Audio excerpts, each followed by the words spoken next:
ಈ ದಿನದ ದೇವರ ವಾಕ್ಯ ಕೀರ್ತನೆ 107 20ನೇ ವಚನ. ಆತನು ತನ್ನ ದೂತನನ್ನು ಎಂಬಂತೆ ತನ್ನ ವಾಕ್ಯವನ್ನು ಕಳುಹಿಸಿ ಅವರನ್ನು ಗುಣಪಡಿಸಿದನು. ದೇವಜನರೇ, ಈ ಬೆಳಗಿನ ಜಾವದಲ್ಲಿ ನಿಮಗೆ ಆರೋಗ್ಯವಿಲ್ಲವೆಂಬುದಾಗಿ ನೀವು ಕಣ್ಣೀರು ಸುರಿಸುತ್ತಾ ಇದ್ದೀರಾ. ಈ ಲೋಕದ ವೈದ್ಯರುಗಳು ನಿಮ್ಮ ಕೈ ಬಿಟ್ಟಿದ್ದಾರೆಯೇ? ನಿನಗೆ ಸ್ವಸ್ಥತೆ ಉಂಟಾಗೋದು, ಮರಣವು ಸಮೀಪವಾಗಿದೆ ಎಂಬುದಾಗಿ ನಿನಗೆ ಹೇಳಿದ್ದಾರೋ? ಜೀವಿತದಲ್ಲಿ ಯಾವ ನಿರೀಕ್ಷೆಯೂ ಇಲ್ಲದೆ ನೀನು ಜೀವಿಸುತ್ತಾ ಇದ್ದೀಯಾ? ಒಂದೊಂದು ನಿಮಿಷ ಕಳೆಯುವುದು ನಿನ್ನಿಂದ ತುಂಬ ಕಷ್ಟಕರವಾಗುತ್ತಿದೆಯೇ?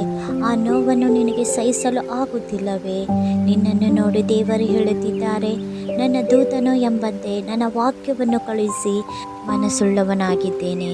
ಮಗಳೇ, ಮಗನೇ, ನನಗಾಗಿ ನಿನ್ನ ಹೃದಯವನ್ನು ಕೊಡುವೆಯಾ ಎಂಬುದಾಗಿ ದೇವರು ಈ ಸಮಯದಲ್ಲಿ ಕೇಳುತ್ತಿದ್ದಾರೆ.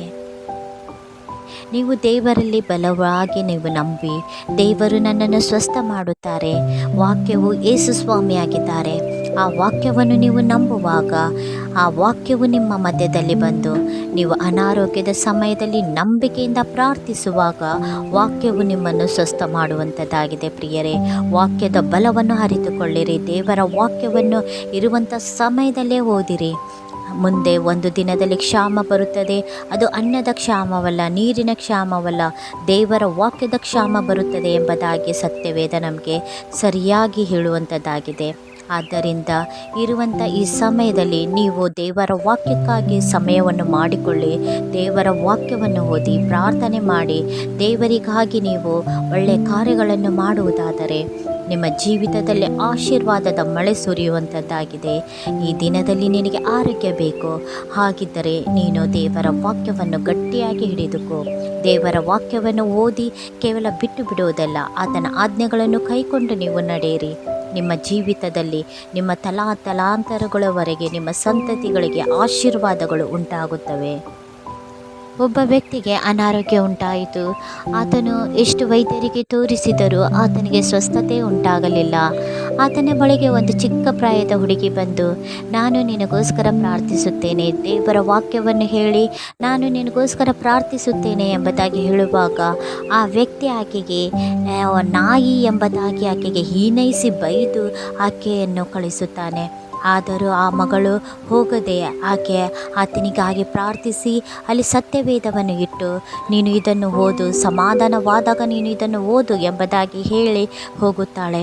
ನಾನು ಇಷ್ಟೆಲ್ಲ ಬೈದರೂ ಈ ಹುಡುಗಿ ಇಷ್ಟು ಸಮಾಧಾನದಿಂದಿದ್ದಾಳಲ್ಲ, ಏನಿದೆ ಈ ಪುಸ್ತಕದಲ್ಲಿ ಎಂಬುದಾಗಿ ಆ ವ್ಯಕ್ತಿ, ಅನಾರೋಗ್ಯದಲ್ಲಿದ್ದಂಥ ವ್ಯಕ್ತಿ ಆ ಸತ್ಯವೇದವನ್ನು ತೆಗೆದು ಓದಲು ಪ್ರಾರಂಭಿಸುತ್ತಾನೆ. ಆತನು ಓದಲು ಪ್ರಾರಂಭಿಸಿದ ತಕ್ಷಣವೇ ಆತನ ಜೀವಿತದಲ್ಲಿ ಏನೋ ಬಲ ಬಂದ ಹಾಗೆ ಆಗುತ್ತದೆ. ಆತನು ಹಾಗೆ ದಿನದಿಂದ ದಿನಕ್ಕೆ ಸತ್ಯವೇದವನ್ನು ಓದುತ್ತಾ ಇರುವಾಗ ಆತನು ಸ್ವಸ್ಥತೆಯನ್ನು ಹೊಂದುತ್ತಾನೆ.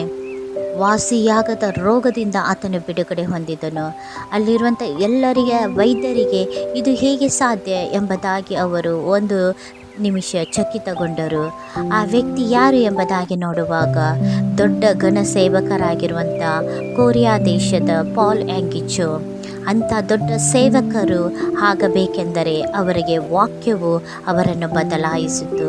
ಕ್ರೈಸ್ತ ವಿರೋಧಿಯಾಗಿರುವಂಥ ಪಾಲ್ ಯಾಂಗಿಚೋ ಅವರು ದೇವರ ಘನ ಸೇವಕರಾದರು. ಎಷ್ಟೋ ಆತ್ಮಗಳನ್ನು ದೇವರೆಡೆಗೆ ನಡೆಸಿದರು. ದೊಡ್ಡ ಸಭೆಯನ್ನು ಹೊಂದಿರುವಂಥ ಆ ಕೊರಿಯಾ ದೇಶದಲ್ಲಿ ದೊಡ್ಡ ಸಭೆಯೇ ಇದೆ.